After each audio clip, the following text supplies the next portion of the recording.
Oh God, how can life be so utterly unfair? I'm incredibly unlucky to have to seek comfort from the King of Hell. As I'm falling, I can't help but smile and curse my mother-in-law. His life was considered worthless when he was alive, and even in death, he's still just trash. He returned to the past, to the time when Ein and his two teammates entered the dungeon. It was a stark contrast to his own experience. Ein couldn't fight. He was just a burden, a tool. Life was already difficult, but then he had to deal with these awful teammates. After defeating the mouse, Ein saw something valuable, thanks to his appraisal skill, but before he could get it, it fell. The other adventurers, particularly the female magic user Jolin, mercilessly teased him. Ein, with the weakest profession among them, endured their taunts and apologized. In this world, the god of light determines your profession, while the goddess of darkness grants you skills. Skills can be honed and developed, but your profession is fixed for life. Success or failure ultimately depends on luck. The career system is divided into 3 tiers. The top tier is the extremely rare elite class,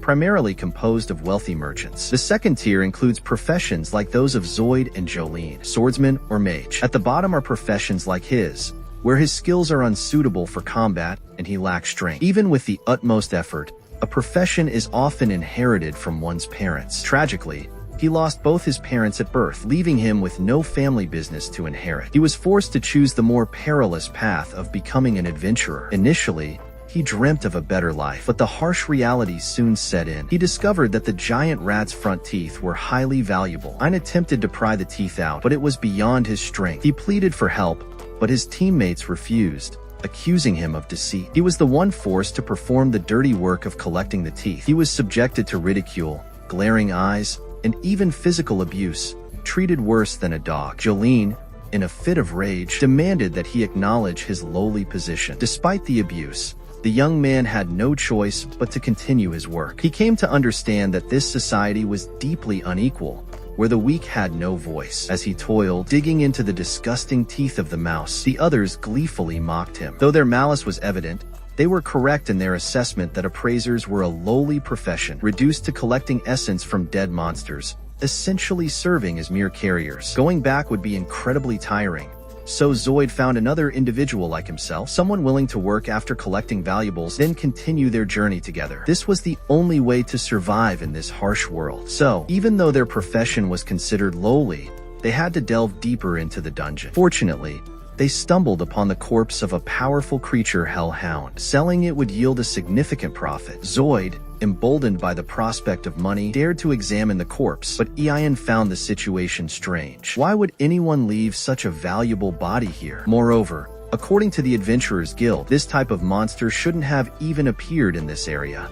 Zoid urged his companion to proceed quickly, instead of dwelling on the mystery. Luckily, extracting the creature's teeth proved relatively easy. However, their relief was short-lived. They discovered not just one, but many such corpses. A chill ran down Ein's spine. The map clearly indicated a straight path through this section of the dungeon. Why had the terrain changed? He advised his companion to retreat, but they refused, driven by the allure of easy money. Ein, weakened and lacking the strength to argue, reluctantly agreed. He could have left alone, but his bag of supplies and hard-earned money would be confiscated if he was caught. He had no choice but to obey. Keeping a small portion of the earnings for himself, Ein feared that no team would accept him back after this incident. This fear, coupled with the constant abuse he endured, fueled his determination to succeed. Looking at the pile of valuable materials, Ein wondered how such a powerful creature could have been slain, and why the adventurers who defeated it would leave behind such valuable loot. The answer soon became horrifyingly clear. The dead monsters weren't slain by other hellhound. They were the victims of a gruesome, internecine struggle. A pack of these creatures had devoured each other. The sight was terrifying. Even a single adult of this species would be a formidable opponent. Running away was their best option, but they needed to create a diversion. The other adventurer, a cunning bastard, instructed his friend to cast a paralysis spell. Jolene, realizing the danger, quickly cast a transformation spell, turning Ein into a new target to lure the remaining monsters away. He urged his companion to escape while he held off the creatures. The young man was furious, but powerless to stop him. The monsters rushed in, biting and tearing at him, inflicting excruciating pain. However, the intense physical struggle broke the paralysis spell. Ein, seizing the opportunity, used a rock to kill one of the female monsters, and discarded the remaining bait to buy himself some time to escape. He raced towards the end of the passage, only to find it blocked by his former companions. He was forced to take a detour through a narrow alley, which turned out to be a dead end. Every turn brought fresh misfortune. Faced with this cruel reality, Ein felt a wave of despair. Behind him was a pack of carnivorous monsters,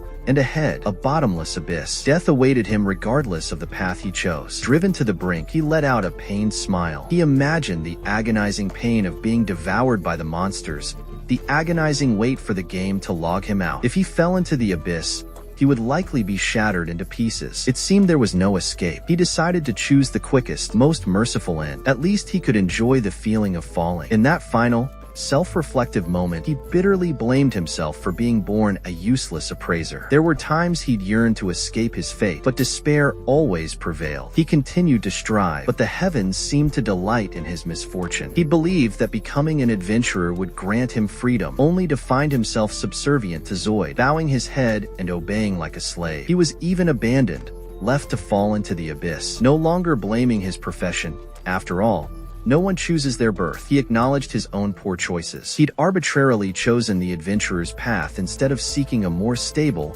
albeit less glamorous, life. Now, it was too late for regrets. He hung his head, questioning the purpose of his existence, wondering if his life had held any meaning. He expected to die, to cease to exist, yet he lived, falling into a pool of water. His cries of pain had awakened someone. A figure approached, bearing a look of profound sadness.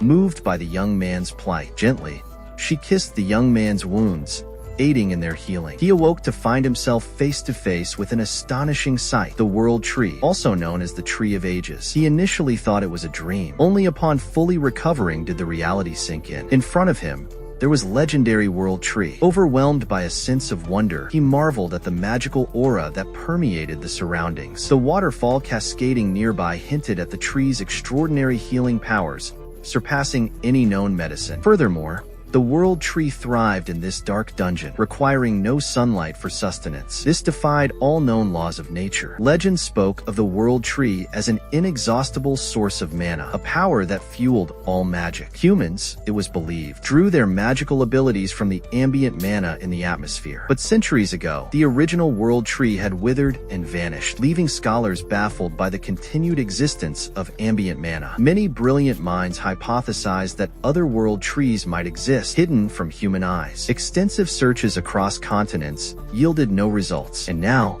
here he was, standing before one. It was only natural, as no one would have expected the World Tree to flourish deep within a dungeon. He felt an overwhelming gratitude towards the tree for saving his life. Perhaps this was the first time in his life he had experienced such profound gratitude. Overjoyed, he touched the tree trunk, and a faint voice seemed to call out to him. He turned, but saw no one. He dismissed it as a figment of his imagination. He had to find a way out of this area. The eerie silence suggested an absence of monsters, so he cautiously ventured forward, relying solely on his senses. He knew his former companions would not return to rescue him, and starvation loomed. He had to take the risk, hoping for a chance to escape. Before leaving, he turned back to thank the tree and bid it farewell. However, the girl who had saved him was nowhere to be seen. He found himself in an uncharted territory, likely the first human to set foot in this place. His fate now rested entirely on luck. Despite his fear, he pressed on,